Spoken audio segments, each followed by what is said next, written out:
সুদ খায়, আল্লাহ না করেন, আল্লাহ না করেন, আল্লাহ না করেন যারা সুদ খায় আপন মাকে বিয়ে করে। 8 নাম্বার। ইবনে মাজাহ 2274 নম্বর হাদিস, আর রিবা সাবউনা হুবা আইসারুহা আইয়ানকিহার রাজুলু উম্মা। আমি ওনারে 1 বছরের জন্য একটা জমিন দিলাম, 1 গন্ডা, এই এলাকায় গন্ডা কয় না অন্য কিছু, গন্ডা, 1 গন্ডা দিলাম, 50,000 টাকা আনলাম। উনি 1 বছর এই জমিন নিবে, 1 বছর পর জমিনটা দিয়ে দিবে, 50,000 টাকা ফেরত দিব। উনি এই 1 বছর চাষাবাদ করে, এটাই তো হয় এলাকায় সুদ। হ্যাঁ, এটা সুদ। আমি ওনারে যে 1 বছরের জন্য জমিন দিলাম, ওনার কাছ থেকে 50,000 টাকা ঋণ নিলাম, এই জমিন কি বন্ধক রাখছি তো? হ্যাঁ, বন্ধক রাখছি, তাই তো? বলেন সবাই। বন্ধক কারে কয় জানেননি আপনারা? না জানেন দেখেই তো মনে করেন এটার নাম বন্ধক। না, এটার নাম বন্ধক না, এটার নাম ধোকাবাজি। কে কইছে এটার নাম বন্ধক? আপনারা যেটা করছেন এটার নাম বন্ধক না, এটা পবিত্র বন্ধক শব্দটারে অপবিত্র করতেছেন। বন্ধক কাকে বলে দেখেন, এই যে দিকে তাকান, এই দেখেন ওনার কাছে আমি এটা বন্ধক রাখলাম, এই দেখেন বন্ধক, আপনার কাছে এটা বন্ধক রাখলাম, 10,000 টাকা নিলাম। উনি এই বন্ধকি জিনিসটা ঘরের আলমারিতে নিয়ে সুন্দরভাবে রেখে দিবে। যেদিন 10,000 টাকা দিব সেদিন এটা আমারে ফেরত দিয়ে দিবে। এটা হলো বন্ধকি জিনিস। বলেন এটা কি? লা ইয়াজুজুল ইনতিফাউ বিশাইইল মারহুন। বন্ধকি জিনিস দিয়ে উপকৃত হওয়া জায়েজ নেই। বন্ধকি জিনিস দিয়ে উপকৃত হওয়া কি নাই? তাহলে এটার জায়গায় একটা স্বর্ণের চেন রাখেন। ওনারে স্বর্ণের একটা চেন দিছি, 10,000 টাকা আনলাম, টাকা ফেরত দিব, চেন ফেরত দিবে। এখন উনি শখ করে ওনার মেয়ের গলায় চেনটা দিছে, নাতনির গলায় চেন দিছে। যতটুকু অংশ নাতনির গলায় চেন থাকবে, মনে করেন 2 মিনিট ওনার নাতনির গলায় চেনটা আছে, 10 মিনিট ওনার মেয়ের গলায় চেনটা দিছে। এই যে চেন ওনার মেয়ের গলায় নাতনির গলায় ব্যবহার করলো, এই কামটা উনি সুদের কাম করছে। কারণ বন্ধকি জিনিস দিয়ে উপকৃত হওয়া জায়েজ নাই। আপনি স্বর্ণের চেন বন্ধক রাখলেন, একজনরে তার মেয়েরে দেখতে আইছে এক ছেলে বিয়ে করার জন্য, এখন আপনি আপনার মেয়েরে এই বন্ধকি চেনটা পরায়া ছেলের সামনে পাঠাইছেন, এটা আপনি নাজায়েজ কাম করছেন। বন্ধকি জিনিস আপনি কেন কারো কোনো কাজে লাগাইলেন? আব্দুল্লাহ ইবনে মাসউদ রাদিয়াল্লাহু তাআলা আনহুর সামনে এক ব্যক্তি ঘোড়ার উপর উঠছে। ঘোড়া কয়টার উপর উঠলা কা? ওখানে হুজুর কয়টা না বন্ধকি, তুমি না এটা বন্ধক রাখছো তোমার কাছে ঘোড়া, তো তুমি যেই পরিমাণ বন্ধক রাখছে, এই যে বন্ধকি জিনিসের উপরে উঠলা, এই যতটুকু উপকৃত হইলা এতটুকু সুদের কারবাজ করছো। তাহলে কি বুঝলাম? বন্ধকি জিনিস দিয়ে উপকৃত হওয়া জায়েজ নাই। কথা কি বুঝে আসছে সবার? এখন আসেন তো, বন্ধক ওই যে ওনারে স্বর্ণের চেন দিলাম, আরো কত কিছু দিলাম, এই জায়গায় জমিনদারে রাখেন। ওনারা আমি জমিন দিলাম, 50,000 টাকা নিলাম, উনি চাষাবাদ করতেছে, ঠিক না? তো বন্ধকি জিনিস দিয়ে উনি উপকৃত হচ্ছে, এটার নাম বন্ধক হয় কিভাবে? 50,000 টাকা আনবো, উনি জমিন রাখবে, বাস জমিন এমনি ভালায় রাখবে, 1 বছর পর টাকা দিব, জমিন দিয়ে দিবে, এটারে কয় বন্ধক। আল্লাহ আমাদের সকলকে ইসলামী শরীয়ত সঠিকভাবে পালন করার তৌফিক দান করেন। যাহাকে দেশ গ্রামে বন্ধক বলা হয়, ইহাকে শহরে বলা হয় মর্গেজ। কি বলা হয়? দেশে কয় বন্ধক, শহরে এটাকে বলা হয় মর্গেজ।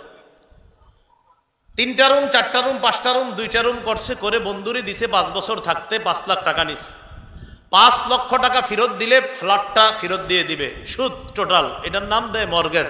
যাহাকেই মর্গেজ বলে ইহাকেই সুদ বলে, এই আর কি, মানে একটু নাম দেয়। যেমন বর্তমানে আপনাদেরকে বিভিন্ন জায়গায় বলবে, আপনি আমাদের থেকে 20,000 টাকা নেন, ফেরত দেওয়ার সময় কিন্তু আমাদেরকে আপনি 5,000 টাকা প্রফিট দিতে হবে। সুদ কইতে শরম করে, লেখয় প্রফিট, বা বলে আপনাকে ইন্টারেস্ট দিতে হবে। সুদ কইতে শরম করে, কারণ সুদ যে একটা পায়খানা মার্কা জিনিস, এটা ও জানে। এই জন্য আপনারা বলবে যে প্রফিট দিতে হবে, ইন্টারেস্ট দিতে হবে, বলে না সুদ। সুদ তো এটা কিরকম শোনা যায় না, এটা শরম ব্যাপার, তো ইন্টারেস্ট বা প্রফিট। আল্লাহ আমাদের সকলকে বুঝার তৌফিক দান করেন। তাহলে এতটুকু অংশে বুঝলাম আমরা, সুদ কম বেশি সব হারাম। এভাবে সেভাবে ওভাবে ঘুরিয়ে ফিরিয়ে এভাবে সবভাবে সুদ কি বলেন তো হারাম। এখন বিভিন্ন প্রতিষ্ঠানের দরজা দিয়ে ঢুকার সময় দেখবেন উপরে লেখা, দেয়ালে লেখা, আর খাম্বায় খাম্বায় লেখা, আহাল্লাল্লাহুল বাইআ ওয়া হাররামার রিবা। আল্লাহ ব্যবসাকে হালাল করেছেন, সুদকে হারাম করেছেন। এদের গ্রাহক হলো কোটি কোটি গ্রাহক, অথচ এখানে লেখা আল্লাহ ব্যবসাকে হালাল করেছেন, সুদকে হারাম করেছেন, এটা লেখা সাইনবোর্ড। এখন আপনাকে গ্রাহক বানানোর পর সুদ দেয়, তো আমরা কম দেই। সুদ কি দেয়? এখানে যে লেখা সুদ হারাম, তো আবার সুদ কম দিল, দেওয়ার দরকার কি? সুদ না হারাম এটা না লেখা, এখন কম দেয়। তো কথার কথা, আপনাদের এলাকার দুই ব্যক্তি, একজনে বছরে সুদের টাকা পায় 2000, আর একজনে পায় 2 লাখ বছরে। দোনোজনে বলবেন যে আপনারা দোনোজন সুদি কারবারে জড়িত। 2000 টাকা যিনি সুদ পায় উনি বলবে আমি তো কম খাই ওনার চেয়ে। আপনি বলবেন আপনি 2000 টাকার সুদ খাইলে এটাও সুদ, উনি 2 লক্ষ খাইলে এটাও সুদ। অতএব আপনারা দুইজন মহামান্য সুদখোর, দোনোজনই সুদখোর। সুদ কম বেশি হারাম। সূরা বাকারার 278 নম্বর আয়াতে আল্লাহ বলেন, ইয়া আইয়ুহাল্লাযীনা আমানুত্তাকুল্লাহ ওয়া যারু মা বাকিয়া মিনার রিবা ইন কুনতুম মুমিনিন। হে ঈমানদারগণ, তোমরা আল্লাহকে ভয় করো এবং সুদের কারবার ছেড়ে দাও যদি তোমরা মুমিন হও। আপনার নাম কি? আলামিন ভাই। ওনারে ওনার বাড়িতে গিয়ে বললাম, আলামিন ভাই বেরোয় আসেন, কথা আছে। উনি বেরোয় আসছে, ডাক দিছি কি বইলা, তো উনি আসছে। আসার পর কই আপনি কি আলামিন? আচ্ছা, উনি যদি আলামিন না হয় তো ডাক দিলাম কি কইয়া? না, এটা বুঝার আছে, খুব মন দিয়ে বুঝেন। আমি বললাম আলামিন ভাই বাহিরে আসেন, কথা আছে। উনি আসলেন।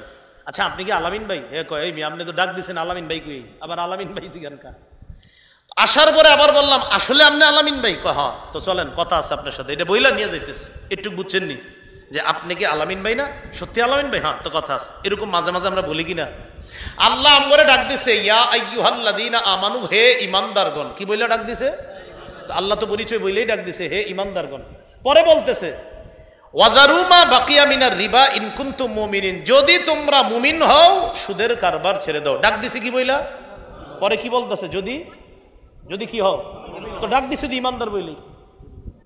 আল্লাহ বলতেছে, হে ঈমানদারগণ, যদি তোমরা ঈমানদার হও। ওই মুমিন হও মানে ঈমানদার হও।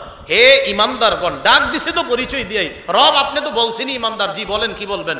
রব কয়, যদি ঈমানদার হও সুদের কারবার ছেড়ে দাও। তো ওনারে আলামিন কইছে, উনি কয় আমি তো আলামিনই, কোন কি কইবেন? আল্লাহ কয়, হে ঈমানদারগণ। জি আল্লাহ আমরা ঈমানদার, বলেন। আল্লাহ বলছে, যদি ঈমানদার হও। জি আল্লাহ আমরা তো ঈমানদার, তো সুদের কারবার ছেড়ে দাও। কিসের কারবার ছেড়ে দাও? তাহলে ঈমানদারদেরকে ডাক দিয়ে বলতেছে, যদি তোমরা ঈমানদার হও তো সুদের কারবার ছেড়ে দাও। আল্লাহ আমাদের সকলকে কম বেশি সুদ থেকে হেফাজত করেন। এই এলাকায় সুদ এইভাবে, আপনার কাছ থেকে 500 টাকা নিবে, নিয়া 100 টাকা সুদ। আরেক জায়গায় আবার ও এটারে 200 টাকায় সুদে লাগায়। আছে আমগো এলাকায় কয় গন্ডি সুদ, এদিকে কি কয়? চক্র সুদ। আচ্ছা, এই শুধু আল্লাহ সূরা আলী ইমরানের 130 নম্বর আয়াতে নিষেধ করে দিস। আল্লাহ বলেন, ইয়া আইয়ুহাল্লাযীনা আমানু লা তাকুলুর রিবা আদআফাম মুদাআফা। হে ঈমানদারগণ, তোমরা চক্র আকারে বৃদ্ধি করে সুদ খাও না। তাহলে কম বেশি সুদ হারাম, চক্র আকারে যে বৃদ্ধি করে সুদ খায় আমরা, এটাও হারাম। আল্লাহ সুদ জাতীয় হারাম থেকে বাঁচার তৌফিক দান করেন। আল্লাহ পাক রব্বুল আলামিনের এই আয়াত আর রসুলের কিছু হাদিস শোনার পর আমরা বুঝতে পারলাম সুদ একটা ভয়াবহ অপরাধ, ঠিক না? বিদায় হজের ভাষণে মুসলিম শরীফের বর্ণনা 2840 নম্বর হাদিস, রাসূলুল্লাহ সাল্লাল্লাহু আলাইহি সাল্লাম বলেন, আলা কুল্লু শাইইন মিন আমরিল জাহিলিয়াতি তাহতা কদামাইয়া। শোনো তোমরা, মূর্খতার যুগের সব আমার 2 পায়ের নিচে। মূর্খতার যুগের সব আমার 2 পায়ের নিচে, এটা নবী বললেন। এরপরে নবী বললেন, ওয়ারিবাল জাহিলিয়া মাউদুউন। জাহিলি যুগের সুদ প্রথা এটাও আমার 2 পায়ের নিচে। সুদ প্রথা নবীর 2 পায়ের নিচে। বলেন, সুদ প্রথা কার পায়ের নিচে? নবীর 2 পায়ের নিচে। যারা সুদ খায় এদেরকে বলবেন, আল্লাহ রসুলের 2 পায়ের নিচের ভয়ঙ্কর একটা অপরাধের মধ্যে আপনি লিপ্ত আছেন, যে অপরাধটার নাম সুদ খাওয়া। সুদ খাওয়ার 16টা ভয়াবহতা মন দিয়ে শোনেন। কয়টা? 16টা। 1 নাম্বার, যারা সুদের কর্ম না ছাড়বে, আল্লাহ ঘোষণা দেওয়ার পরেও যারা সুদ খাওয়া না ছাড়বে, তারা যেন আল্লাহ আর আল্লাহ রসুলের সাথে যুদ্ধ করার জন্য প্রস্তুতি নেয়। 1 নাম্বার দলিল, সূরা বাকারা 275 নম্বর আয়াত। আল্লাহ বলেন, আল্লাযীনা ইয়াকুলুনার রিবা লা ইয়াকুমুনা ইল্লা কামা ইয়াকুমুল্লাযী ইয়াতাখাব্বাতুহুশ শাইতানু মিনাল মাস। যারা সুদ খায় তারা কিয়ামতের ময়দানে এমন অবস্থায় উঠবে আর প্রথমটা হলো আল্লাহ আর আল্লাহ রসুলের সাথে যুদ্ধের ঘোষণা দেওয়া, প্রস্তুতি নেওয়া। এটা সূরা বাকারা 279 নম্বর আয়াত। পরেরটা আসতেছে 275। 279 নম্বর আয়াত সূরা বাকারা, আল্লাহ বলেন ফাইল্লাম তাফআলু ফাযানু বিহারবিম মিনাল্লাহি ওয়া রাসূলিহি, যদি তোমরা সুদের কারবার ছেড়ে না দাও, আল্লাহ আর তার রাসূলের সাথে যুদ্ধের প্রস্তুতি নাও। নাউজুবিল্লাহ।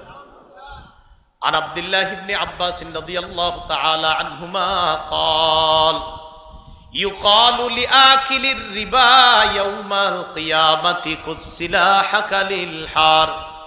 আব্দুল্লাহ ইবনে আব্বাস বলেন, কিয়ামতের ময়দানে সুদখোরকে বলা হবে, ও সুদখোর, তুমি তোমার অস্ত্রটা নাও আমি আল্লাহর সাথে লড়াই করার জন্য। কিয়ামতের ময়দানে সুদখোরকে বলা হবে, তুমি তোমার অস্ত্র নাও আমার সাথে লড়াই করার জন্য, কারণ তুমি সুদ খাইতে আমি নিষেধ করছি, এখন অস্ত্র নাও আমার সাথে লড়াই করবা তুমি। কিয়ামতের ময়দানে আল্লাহর সাথে লড়াই করার সাহস কারো আছে? এ হলো এক নাম্বার, সুদ খাওয়া, আল্লাহ আল্লাহ রসুলের সাথে যুদ্ধের ঘোষণা দেওয়া। দুই নাম্বার, যারা সুদ খায় কিয়ামতের ময়দানে কবর থেকে তারা পাগল অবস্থায় উঠবে। সূরা বাকারার 275 নম্বর আয়াতে আল্লাহ বলেন, আল্লাযীনা ইয়াকুলুনার রিবা লা ইয়াকুমুনা ইল্লা কামা ইয়াকুমুল্লাযী ইয়াতাখাব্বাতুহুশ শাইতানু মিনাল মাস। যারা সুদ খায় তারা কিয়ামতের ময়দানে এমন অবস্থায় উঠবে যেন শয়তান তাদেরকে স্পর্শ করে পাগল বানায়া দেয়। যালিকা বিআন্নাহুম ক্বালু ইন্নামাল বাইউ মিসলুর রিবা, এটা এই কারণে তারা বলে ব্যবসা সুদের মতো। বলেন নাউজুবিল্লাহ। ব্যবসা কি সুদের মতো? ব্যবসার লভ্যাংশ হালাল, বলেন ব্যবসার লভ্যাংশ, আর সুদের লভ্যাংশ। ব্যবসায়ী সারাদিন খেটে ঘাম ফালায় পরিশ্রম করে তার লভ্যাংশ পায়, সুদখোর ঘরে ঘুমায় ঘুমায় মাস শেষে সুদ পায়। তো দুটোটা কিভাবে এক হয়? আল্লাহ বলেন, যারা বলে ব্যবসা সুদের মতো এরা কিয়ামতের ময়দানে পাগল অবস্থায় উঠবে। নাউজুবিল্লাহ। তিন নাম্বার, আমার দিকে তাকান, এই যে দেখেন সুদখোর কিয়ামতের ময়দানে এই যে গলাটা কেউ চাপ দিয়া ধরছে মনে হবে, শ্বাসরোধ করে তারে হত্যা করা হচ্ছে মনে হবে, এমন অবস্থায় সুদখোর কিয়ামতের ময়দানে উঠবে। মনে হবে ফাঁস লাগাইছে গলায়, হা হা করতে করতে কিয়ামতের মাঠে উঠবে। উমদাতুত তাফসীর কিতাবের নাম 330 নম্বর পৃষ্ঠা, আব্দুল্লাহ ইবনে আব্বাসের বর্ণনা। আন আব্দুল্লাহ ইবনে আব্বাস রাদিয়াল্লাহু তাআলা আনহুমা قال আকিলুর রিবা ইউবআসু ইয়াউমাল কিয়ামাতি মাজনুনান ইউখনাক। কিয়ামতের ময়দানে সুদখোরকে উঠানো হবে এমন অবস্থায় দেখলে মনে হবে পাগল, আর মনে হবে তার গলাটা কেউ চাপ দিয়ে তাকে হত্যা করতে চায়। বলেন নাউজুবিল্লাহ। সুদখোরকে মনে হবে তার গলায় শ্বাসরোধ করে তাকে কেউ হত্যা করতে চায়। চার নাম্বার, যারা সুদ খায় আল্লাহ না করেন, এই সুদখোরদের কারণে হালাল নেয়ামত, হালাল রিজিক আল্লাহ ছিনিয়ে নেয়। তাদের কারণে, সুদখোরদের কারণে। ইহুদিদের 4টা অপরাধের কারণে তাদের জন্য বৈধ নেয়ামত আল্লাহ অবৈধ করে দিয়েছে। কয়টা অপরাধ? 4টা। সূরা নিসার 160-161 নম্বর আয়াতে আল্লাহ বলেন, ফাবিজুলমিম মিনাল্লাযীনা হাদু হাররামনা আলাইহিম তাইয়্যিবাতিন উহিল্লাত লাহুম। ইহুদিরা জুলুম করার কারণে তাদের জন্য যে নেয়ামত, পবিত্র নেয়ামত হালাল ছিল, এটাকে আমি আল্লাহ হারাম করে দিলাম। অপরাধ নাম্বার 1, তারা জুলুম করত। 2 নাম্বার, ওয়া বিসাদ্দিহিম আন সাবিলিল্লাহি কাসীরা, তারা আল্লাহর রাস্তা থেকে মানুষকে বাধা দিত, এটা তাদের দ্বিতীয় অপরাধ। 3 নাম্বার, ওয়া আখযিহিমুর রিবা ওয়া ক্বাদ নুহু আনহু, তারা সুদের টাকা, সুদের অর্থ গ্রহণ করত, অথচ তাদেরকে সুদ খাইতে নিষেধ করা হয়েছে, এটা তাদের তৃতীয় অপরাধ। 4 নাম্বার, আকলিহিম আমওয়ালান নাসি বিল বাতিল, তারা মানুষের সম্পদ অন্যায়ভাবে ভক্ষণ করত। এই সম্পদ অন্যায়ভাবে ভক্ষণ করার অনেক সূরত। একটা হলো আপনার কারো জমি জামা আপনি মাইরা দিলেন, এটাও সম্পদ ভক্ষণ করা। এলাকায় আপনারা অনেকে জমিন করেন, 2 জনের জমিন পাশাপাশি, এই জমিনের মাঝখানে আইল থাকেনি, আইল তো আইলওয়ালা 2 পাশের জমিন, এই 2 জমিনের মাঝখানে আইল আছে। হঠাৎ দেখবেন এই জমিনের আইল, বড় আইল ছোট হইতে হইতে এরকম চিকন হয়ে গেছে। এটা কিভাবে হয় চিকনটা? হাজী সাহেব 36 বার হজ করার পরেও কোদালটা নিয়ে এইভাবে গিয়ে আপনার জমিনের আইলটা যদি আরেকজনেরটা কাইটা নিজের জমিন বড় বানায়। রাসূলুল্লাহ সাল্লাল্লাহু আলাইহি সাল্লাম বলেন, মানিক তাতআ, কোন ব্যক্তি যদি ছিনতাই করে, শিদা কিদা শিবরিন, এক বিগত পরিমাণ জমিন যদি কোনো ব্যক্তি জুলমান অন্যায়ভাবে ছিনতাই করে কারো, তাওয়াক্কাহুল্লাহু ইয়াহা ইয়াউমাল কিয়ামাতি মিন সাবঈ আরদিনা, কিয়ামতের ময়দানে আল্লাহ তার গলায় 7 স্তর 7 তবক জমিন ঝুলাইয়া দিবে। কয় তবক জমিন? 7 তবক। কিয়ামতের ময়দান, ঠিক আছে জমিন এত খাইতে চাইছো, এখন নাও খাও, জমিন খাইতে থাকো। দুনিয়াতে 1 বিগত মারছে মাত্র, এই অবস্থা। এখন 1 বিগতে যদি এই অবস্থা হয়, যারা বিঘায় বিঘায় মানুষের জমিন মারে এদের কি অবস্থা হবে? আল্লাহ হেফাজত করেন। তো 4 নাম্বার, সুদের কারণে হালাল নেয়ামত আল্লাহ হারাম করেন। 5 নাম্বার, এই এলাকার নাম হলো বেজগাঁও। এই এলাকার যারা সুদ খায় তাদের কারণে এই এলাকায় আল্লাহ গজব দেয়। কি খায়? যারা সুদখোরদের কারণে এলাকায় গজব আসে। আর তারগিব ও তারহিব কিতাবের নাম 3 নম্বর খণ্ড 69 নম্বর পৃষ্ঠা। এই হাদিসের মধ্যে আসছে, ইদা যহারাজ জিনা ওয়ার রিবা ফি ক্বরিয়া, কোন এলাকার মধ্যে যদি 2টা অপরাধ বেড়ে যায়, 1 নাম্বার ব্যভিচার, 2 নাম্বার সুদের কারবার, কদ আহাল্লু বিআনফুসিহিম আযাবাল্লাহ, ওই এলাকার মানুষগুলা নিজেদের জন্য আল্লাহর আযাবকে বৈধ করে নেয়। বলেন নাউজুবিল্লাহ।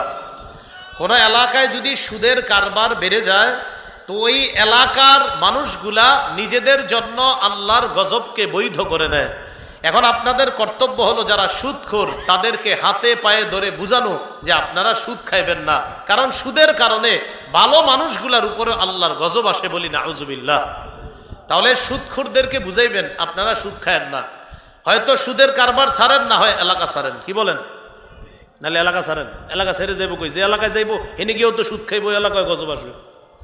নিজেকেও অ্যালার্জি নিজেরা এটা সমাধান করতে হবে। এই ভাইরাস অন্য কোথাও পাঠায়েন না। সুদের ভাইরাসটা অন্য জায়গায় পাঠাইলে ওখানে গিয়েও সুদ খাবে। এজন্য নিজেদের কারবার নিজেদের এলাকায় সমাধান দেওয়া দরকার। 6 নাম্বার, যারা সুদ খায় তাদের কারণে এলাকায় দুর্ভিক্ষ লাগে। মুসনাদে আহমদ হাদিসের কিতাব 17822 নম্বর হাদিস। রাসূলুল্লাহ সাল্লাল্লাহু আলাইহি সাল্লাম বলেন, মা মিন কওমিন ইয়াযহারু ফীহিমুর রিবা ইল্লা উখিযু বিসসানা, কোন এলাকার মধ্যে যদি সুদের কারবার বেড়ে যায়, ওই এলাকার মধ্যে দুর্ভিক্ষ লেগে যায়। নাউজুবিল্লাহ।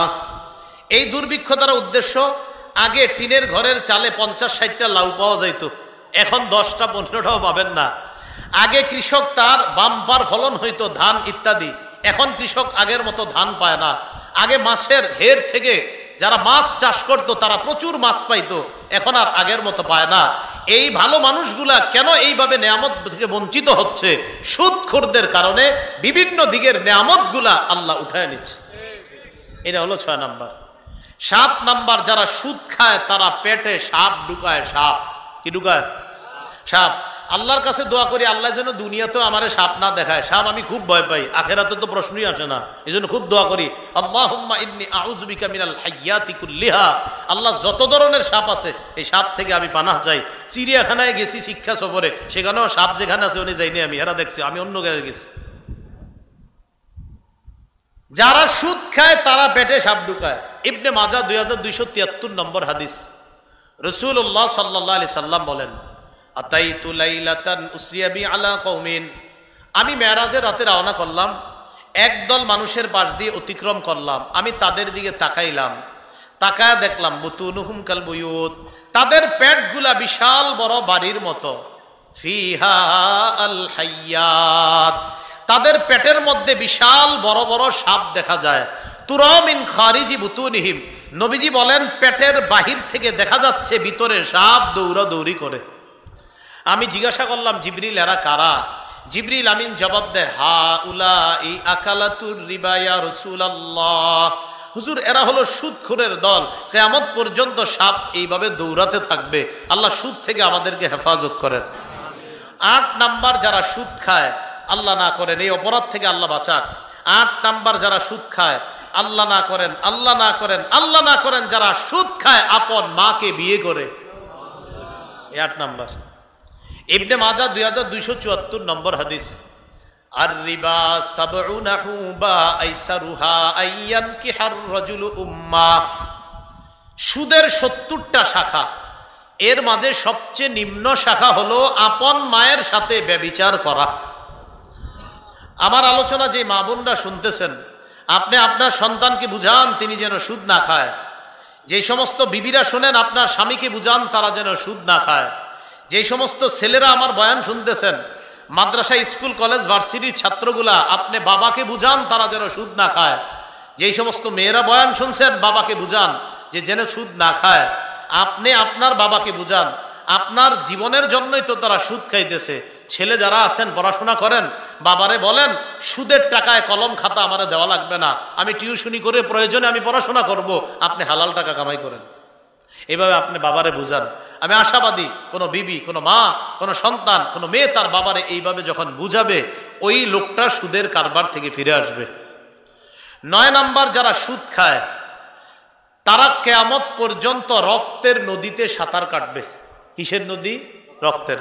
সহিহ বুখারীর 2085 নম্বর হাদিসের বর্ণনা। রাসূলুল্লাহ সাল্লাল্লাহু আলাইহি সাল্লাম ফজরের নামাজের পর মুসল্লিদের দিকে ফিরে বসছে, সাহাবীদের দিকে। আমাদের এই সমস্ত এলাকায় তো ফজরের পর ইমাম সাহেব মুসল্লিদের দিকে ফিরে বসে না? বসেনি? এই বসাটাতে কয়েকজন আওয়াজ দিলেন, আর ইমাম সাহেব ফজরের পরে ফিরে বসেনি। আওয়াজ প্রথমে কয়েকজন হয়েছে কিনা জানিনি, কারণ ফজরে আসেই তো কয়েকজন, বুঝলেন? এতক্ষণ কিন্তু আওয়াজ জোরে জোরে ছিল। যেই কইলাম ফজরে ইমাম সাহেব বসেনি, 4-5 জন জি, মানে 4-5 জন, অর্থাৎ হুজুর আমরা 4-5 জনই তো যাই ফজরে। আর বাকিগুলার প্রতি আমার ভালো ধারণা আছে, আপনারা ওই কুকুর আর সাপের ভয়ে হয়তো ফজরে যান না, যে অন্ধকারে কুকুর সাপ কামড়াইতে পারে, অথবা তালা খুলতে পারেন না ঘরের, এই জন্য যান না। বাকি ঘরে পড়েন, এটা হলো আমার ভালো বিশ্বাস, বাকিটা আল্লাহ জানে। তো ফজরের সময়, হ্যাঁ, এই মাঝখানেটা বইলা ফেলছি, এখান থেকে অনেক কিছু শিক্ষার আছে, যদি শিক্ষার থাকে আর কি। রাসূলুল্লাহ সাল্লাল্লাহু আলাইহি সাল্লাম সাহাবীদের দিকে ফিরে বসলেন। বসার পর বললেন, রাআইতুল লাইলাতা রাজুলাইনি আতায়ান, রাতের বেলা 2 জনরে দেখলাম আমার কাছে আসছে। আসার পর তারা আমাকে কোথায় যেন নিয়ে যায়।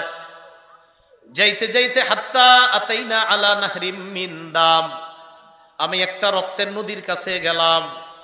যাওয়ার পর নদীর মধ্যে তাকায় দেখলাম ফিহি রাজুলুন কাইম, এক ব্যক্তি দাঁড়িয়ে আছে।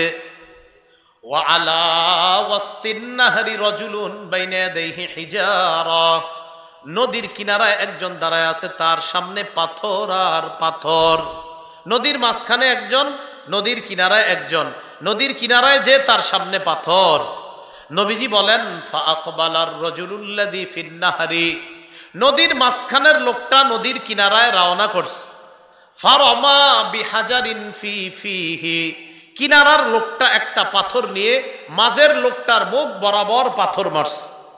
মারার পর রদ্দাহু হাইসু কানা, যেই লোকটা নদীর কিনারায় উঠতে চাইলো, ওই লোকটার মুখে পাথর লাগার কারণে লোকটা আবার নদীর মাঝখানে চলে গেল। আবার লোকটা কিনারায় আসতে চায়, আবার পাথর খায়, আবার নদীর মাঝখানে যায়। আমি জিবরিলকে বললাম, জিব্রাইল এই লোকটা কে? জিবরিল আমিন জবাব দিলেন, আল্লাযী রাআইতাহু ফিন নাহরি আকিলুর রিবা, আপনি যাকে দেখলেন, যেই ব্যক্তি নদীর মাঝখানে বারবার কিনারায় আসতে চায়, এই লোকটা হলো সুদখোর। কিয়ামত পর্যন্ত এইভাবে সাঁতার কাটতে থাকবে, কিনারায় পৌঁছতে পারবে না। এই হলো 9 নাম্বার। 10 নাম্বার, যারা সুদ খায় তাদের দুনিয়া নষ্ট, আখেরাত বরবাদ। দুনিয়াও নষ্ট, আখেরাত বরবাদ। সহিহ বুখারীর 2766 নম্বর হাদিসের বর্ণনা। রাসূলুল্লাহ সাল্লাল্লাহু আলাইহি ওয়াসাল্লাম বলেন, ইজতানিবুস সাবআল মুবিকাত, তোমরা 7টি ধ্বংসাত্মক অপরাধ থেকে বাঁচো। বলেন কয়টা অপরাধ আমাদেরকে ধ্বংস করে? 7টা। এই মুখস্থ করার চেষ্টা করেন। 1 নাম্বার আশ-শিরকু বিল্লাহ, আল্লাহর সাথে শিরিক করা। 2 নাম্বার আস-সিহরু, জাদু করা। 3 নাম্বার ওয়া কতলুন নাফসিল্লাতী হারামাল্লাহু ইল্লা বিল হক, অন্যায় ভাবে কাউকে হত্যা করা। মানুষ হত্যা তো জায়েজই নাই, অন্যায় ভাবে কোনো প্রাণীকেও হত্যা করবেন না। চড়ুই পাখি গাছে বসা, গুলাইল চিনেননি? গুলাইল, ওই যে এটা মারেন, এটা কি করে লাগায়? গুলাইল। এটা দিয়ে মারলেন, একটা চড়ুই পাখি মারা গেছে। নাসাই শরীফের বর্ণনা, এই চড়ুই পাখি কিয়ামতের ময়দানে আপনার বিরুদ্ধে মামলা দায়ের করবে। আপনি কেন মারলেন আজাইরা? চড়ুই পাখি আল্লাহকে বলবে, আল্লাহ ইন্না ফুলানান কাতালানি আবাসান, আল্লাহ ওমকে আমাকে অনর্থক হত্যা করেছে, কোনো কারণ ছাড়াই হত্যা করছে, আমি বিচার চাই, সে আমারে কেন মারছে জিজ্ঞাসা করেন। চড়ুই পাখি যদি বিচার চায় তো মানুষ আপনার কাছে কিভাবে বিচার চাবে? মানুষ কিভাবে চাবে? এইভাবে হত্যাকারীরে ধরে আল্লাহর কাছে নিয়ে যাবে, যেই যেই জায়গায় হত্যা করছে রক্ত পড়তে থাকবে, আর এইভাবে আল্লাহর কাছে গিয়ে বলবে, আল্লাহ আমারে কেন হত্যা করছে আপনি জিজ্ঞাসা করেন। এ হলো 3 নাম্বার মানুষ হত্যা। 4 নাম্বার ও আকলুর রিবা, সুদ খাওয়া। 5 নাম্বার ও আকলু মালিল ইয়াতিম, এতিমের সম্পদ অন্যায়ভাবে ভক্ষণ করা। 6 নাম্বার ওয়াত্তাওয়াল্লি ইয়াউমাজ জাহফি, জিহাদের ময়দান থেকে পলায়ন করা। 7 নাম্বার ওয়াকযফুল মুহসানাতিল মুমিনাতিল গাফিলাত, সতী সাদী মুমিন নারীকে মিথ্যা অপবাদ দেওয়া। সতী সাদী মুমিন নারীর উপর মিথ্যা অপবাদ দেওয়া। এই 7টা অপরাধের মধ্যে 1 নাম্বার শিরিক করা। 1 নাম্বার কি করা? শিরিক। 2 নাম্বার জাদু করা। 3 নাম্বার কোন মানুষকে অন্যায়ভাবে হত্যা করা। 4 নাম্বার আকলুর রিবা, সুদ খাওয়া। 5 নাম্বার আকলু মালিল ইয়াতিম, এতিমের সম্পদ অন্যায়ভাবে ভক্ষণ করা। আপনার বড় ভাইয়ের 3টা বাচ্চা আছে, বড় ভাই মারা গেছে, বাতিজা বাতিজিরা আছে, কলমের খোঁচায় তাদের থেকে সম্পদ আপনি নিয়ে নিছেন, আপনি খুব পাশ হয়ে গেছেন, আর অন্যের বলেন মাইরা দিছি, আপনি অপেক্ষা থাকেন, আল্লাহ সামনে যাবেন। পবিত্র কোরআনে আল্লাহ বলেন, ইন্নামা ইয়াকুলুনা ফি বুতুনিহিম নার, এতিমের সম্পদ যারা পেটে ঢুকায় তারা পেটে আগুন খায়। আগুন খায়, কি খায় বলেন? বলেন তো, যারা এতিমের সম্পদ খায় তারা কি খায়? আগুন। আগুন। ওয়াসায়াসলাউনা সাইরা, তারা জাহান্নামে প্রবেশ করবে, এমন জাহান্নাম যেখানে আগুন, প্রজ্বলিত আগুন থাকবে, এমন জাহান্নামে এতিমের সম্পদ ভক্ষণকারীরা যাবে। নাউজুবিল্লাহ। এ হলো 5 নাম্বার। 6 নাম্বার ওয়াত্তাওয়াল্লি ইয়াউমাজ জাহফি, জিহাদের ময়দান থেকে পলায়ন করা। 7 নাম্বার একটা সতী সাদী মুমিন নারীর উপর মিথ্যা অপবাদ দেওয়া। একটা মেয়ের বিয়ে ঠিক হয়েছে এলাকার, মেয়েটা আসলে ভালো, সবাই কয় ভালো। ছেলের বাপেরে এইখান থেকে কে জানে ফোন দিছে, আপনার ছেলেরে বিয়ে করাইতেছেন শুনলাম, আমাদের ওই বেজগাঁও উত্তরপাড়ার অমুকের। কয় হ্যাঁ। কয় কোন মেয়েটা? কই যে 3 নাম্বার মেয়েটা অমুকের। কয় তাই নাকি? সব জানছেন তো? ফোনে কইতেছে। কে? Unknown number. কয় জানছি। কয় কি জানছেন? কয় সব বলছে তো। কয় হ্যাঁ সবকিছু বলছে তো। কয় সব বিস্তারিত বলছে? কয় কি? রেখে দিছে ফোন। ফোন রেখে দিছে। কয় বিস্তারিত সব বলছিনি, এটা কইয়া ফোন রেখে দিছে। ছেলের বাপে তো টেনশন, পেরেশান, ইন্নালিল্লাহ, সামনে শুক্রবার বিয়া, এখন কয় সব জানছিনি।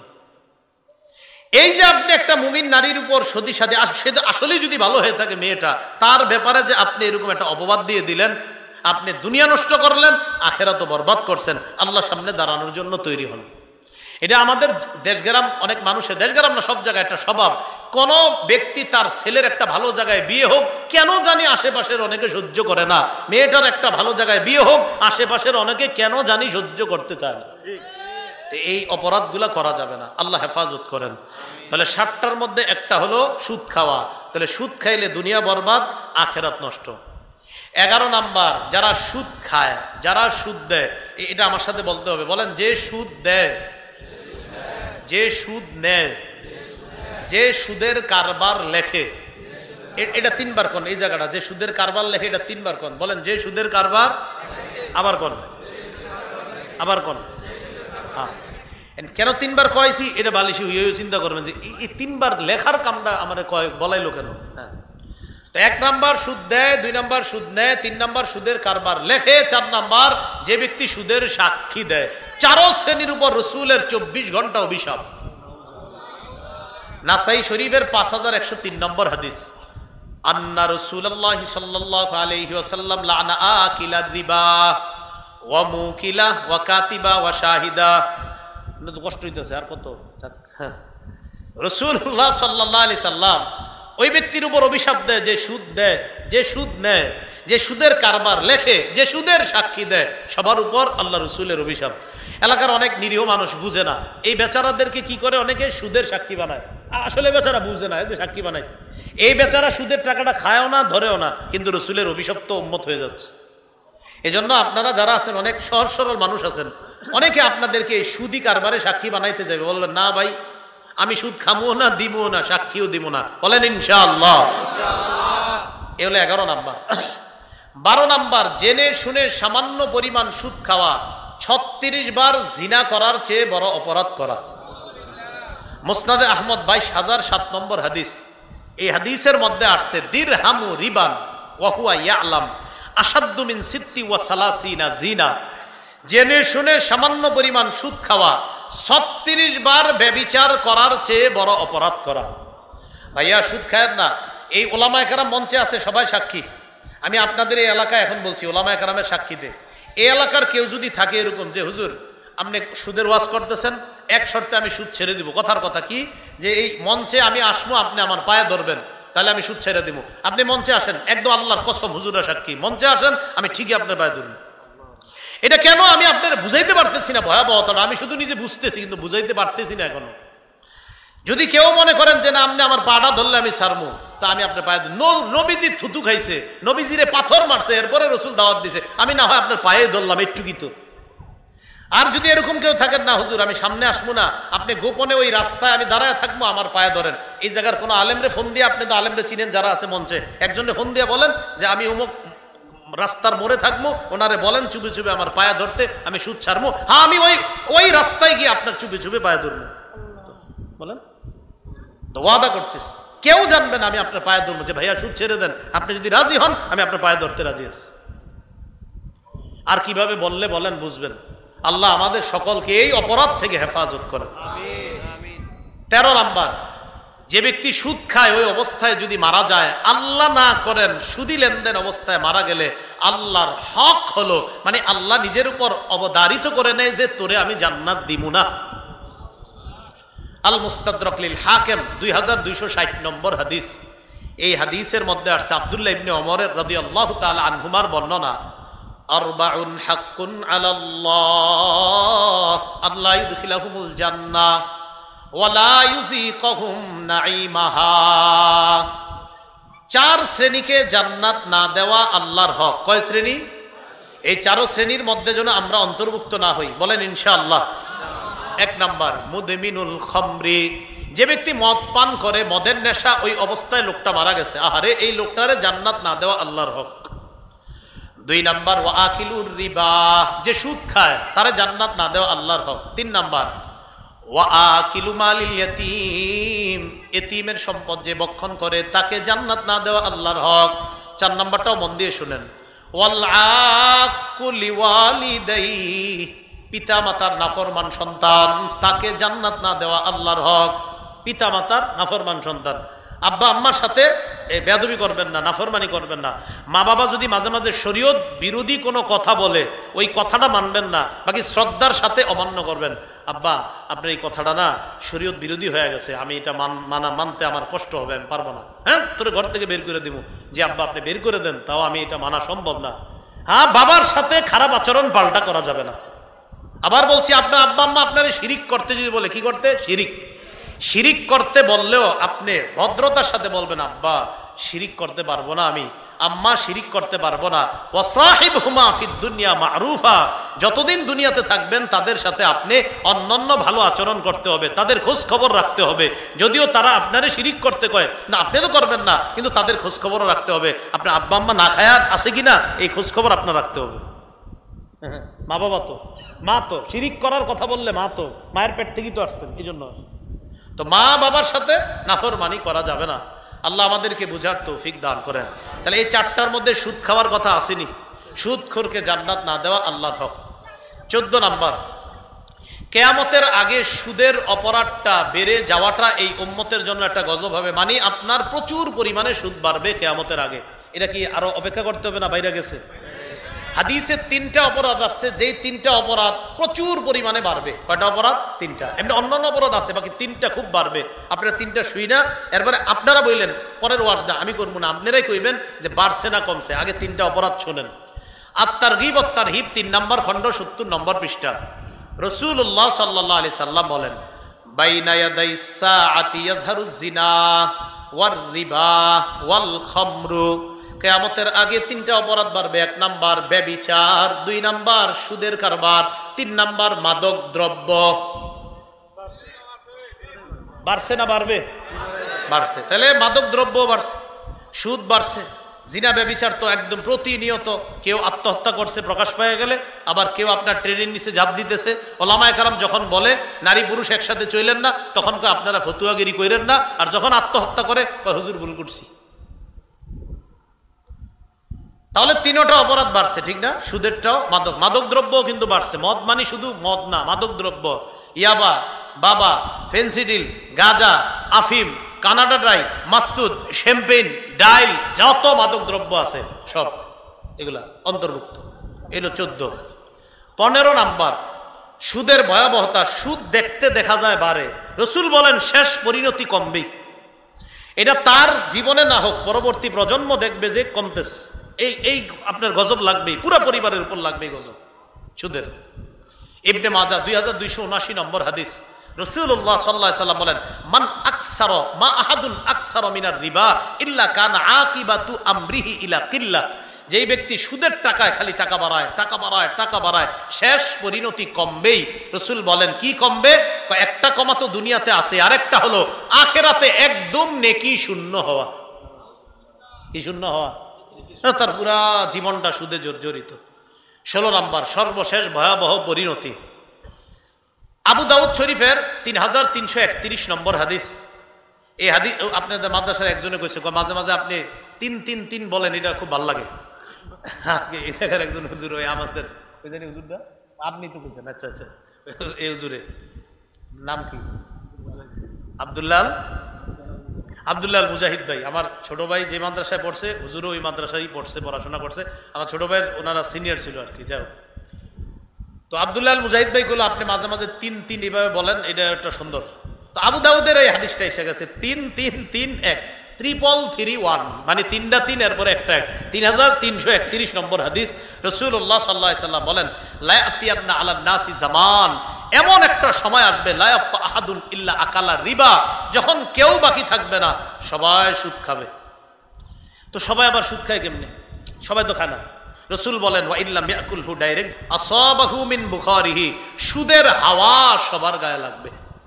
সুদের হাওয়া সবার গায়ে লাগবে। আপনাদের ঘরে 5 ভাই আপন ভাই, 4 জন সুদ খায়, একজন খায় না। এখন ওই 4 ভাই মনে করেন বাজার সদাই করে, আরেকজন খায় না। এখন মনে করেন মাঝে মাঝে ওই ভাইয়েরাও বাজার সদাই টদাই করে বা অনেক কিছু আনে, নে খা, তুইও খা, দে। এখন ওর তো ইচ্ছা নাই এটা খাওয়া, কারণ ও জানে। এরপরে দেখেন বাধ্য করে জোর করে ওর পেটে সুদের হাওয়া ঢুকানো হচ্ছে। আমি ওনারে নিয়ে গেলাম বাজারে পটায়া, চলেন 1 কাপ চা খাওয়াই। 1 কাপ চা খাওয়াই দিছি আমি। তো চা যেটা খাওয়াইছি 5 টাকা দিছি, ওই 5 টাকা সুদের ছিল, হে জানে না। তো উনি তো মাশাআল্লাহ মনে করছে, আরে মহব্বত করে নিছে, খাওয়াইছে আমারে, উনি আইসা পড়ছে, ওনার গুনাহ হবে না। কিন্তু আমি কিন্তু খাওয়াইছি সুদের 5 টাকা, এই পেটে হাওয়া ঢুকাই দিস। এটা কখন বুঝবে উনি? এবাদতে মজা পাবে না। কারণ এবাদত আপনার নেক আমল করার পূর্ব শর্ত হলো হালাল খাদ্য খাওয়া। সূরা মুমিনুনের 51 নম্বর আয়াতে গালেবান আল্লাহ বলেন, ইয়া আইয়ুহার রুসুলু কুলু মিনাত তাইয়্যিবাত ওয়া'মালু সালিহা, হে রাসূলগণ, কুলু মিনাত তাইয়্যিবাত, তোমরা খাও, মিনাত তাইয়্যিবাত, পবিত্র খাদ্য খাও, ওয়া'মালু সালিহা, এবং নেক কাজ করো। আল্লাহ পাক রব্বুল আলামিন, ঠিক আছে, সূরা মুমিনুনের 51 নম্বর আয়াত, ঠিকই আছে। এই আয়াতে আল্লাহ বলেন, ইয়া আইয়ুহার রুসুল, হে রাসূলগণ, কুলু মিনাত তাইয়্যিবাত, হালাল খাদ্য খান, ওয়া'মালু সালিহা। আচ্ছা, রাসূলরা কি কখনো হারাম খাবে? আমগো কি মনে হয়? তো আল্লাহ রাসূলদেরকে বলতেছে হালাল খাদ্য খান, নেক আমল করেন। নেক আমলের পূর্ব শর্ত কি? খাওয়া। কিন্তু ওই আপনারা আমি একজনে মানে এক জায়গায় খাওয়াই দিছি, আরেকটা তো দেখবেন এবাদতেও আগের মতো মজা পান না। আসলে ওই যে মেডিসিন ভিতরে ঢুকে সমস্যা করতেছে। এই জন্য খুব সতর্কতা অবলম্বন করা। কয়টা ভয়াবহতা বললাম? 16টা। কইতে পারবেন নি আলেম ছাড়া অন্য কেউ? তো একবারে পুরাটা শোনেন। 16টা ভয়াবহতা। 1 নাম্বার, আল্লাহ রসুলের সাথে যুদ্ধের ঘোষণা দেওয়া, সূরা বাকারা 279 নম্বর আয়াত। 2 নাম্বার, কিয়ামতের ময়দানে পাগল অবস্থায় ওঠা, সূরা বাকারা 275 নম্বর আয়াত। 3 নাম্বার, শ্বাসরুদ্ধ অবস্থায় ওঠা, আমদাতুত তাফসির 1 নম্বর খণ্ড 330 নম্বর পৃষ্ঠা। 4 নম্বর, হালাল রিজিক থেকে বঞ্চিত হওয়া, সূরা নিসা 160-161 নম্বর আয়াত। 5 নাম্বার, সুদ খাওয়া, এলাকার মধ্যে গজব টেনে আনা, আত-তারগীব ওয়াত-তারহিব 3 নম্বর খণ্ড 69 নম্বর পৃষ্ঠা। 6 নাম্বার, সুদ খাওয়া, দুর্ভিক্ষ লাগা, মুসনাদ আহমদ 17822 নম্বর হাদিস। 7 নাম্বার, সুদ খাওয়া, পেটে সাপ ঢুকানো, ইবনে মাজাহ 2273 নম্বর হাদিস। 8 নাম্বার, সুদ খাওয়া, আপন মাকে বিয়ে করা, ইবনে মাজা 2274 নম্বর হাদিস। 9 নাম্বার সুদ খাওয়া, রক্তের নদীতে সাঁতার কাটা, সহিহ বুখারী 2085 নম্বর হাদিস। 10 নাম্বার সুদ খাওয়া, দুনিয়া ধ্বংস করা, আখেরাত ধ্বংস করা, সহিহ বুখারী 2766 নম্বর হাদিস। 11 নাম্বার সুদ খাওয়া, সুদ দেওয়া, সুদের কারবার লেখা, সুদের সাক্ষী দেওয়া, আল্লাহ রসুলের অভিশপ্ত উম্মত হওয়া, নাসাই 5103 নম্বর হাদিস। 12 নাম্বার সুদ খাওয়া, 36 বার জিনা করার চেয়ে বড় অপরাধ করা, মুসনাদ আহমদ 22007 নম্বর হাদিস। 13 নাম্বার সুদ খাওয়া, আল্লাহ না করেন ওই অবস্থায় মারা গেলে তাকে জান্নাত না দেওয়া আল্লাহর হক, আল মুস্তাদরাক লিল হাকিম 2260 নম্বর হাদিস। 14 নাম্বার কিয়ামতের আগে সুদ বেড়ে যাওয়াটা এই উম্মতের জন্য একটা ভয়ঙ্কর গজব হবে, আত-তারগীব ওয়াত-তারহিব 3 নম্বর খণ্ড 70 নম্বর পৃষ্ঠা। 15 নাম্বার সুদ দেখতে প্রথম মনে হয় বাড়ে, শেষ পরিণতি কমে, নিজে না দেখলেও প্রজন্ম থেকে প্রজন্ম দেখবে, সুদের এই গজব পরিবারের কেউ না কেউ ভোগ করতে হবে, আর আখেরাতে তো আমল শূন্য হবে। ইবনে মাজা 2279 নম্বর হাদিস। 16 নাম্বার কিয়ামতের আগে সবাই সুদ খাবে ঢালাও ভাবে, ডাইরেক্ট না খাইলেও এমনভাবে সুদ ছড়ায়া পড়বে এলাকায়, 100 জনের মধ্যে বেশিরভাগ খালে আর যে কয়েকজন বাকি থাকবে এইগুলা না খাইলেও সুদের হাওয়া তাদের গায়ে লেগে যাবে। আবু দাউদ শরীফ 3331 নম্বর হাদিস। আল্লাহ আমাদের সকলকে সুদের ভয়াবহতা থেকে আমরা যেন বেঁচে পরিবার, সমাজ, নিজের ব্যক্তি জীবন সহ আমাদের এই পুরা রাষ্ট্রটাকে যেন সুদমুক্ত একটা রাষ্ট্র করা যায়, আল্লাহ আমাদের সকলকে চেষ্টা করার তৌফিক দান করেন।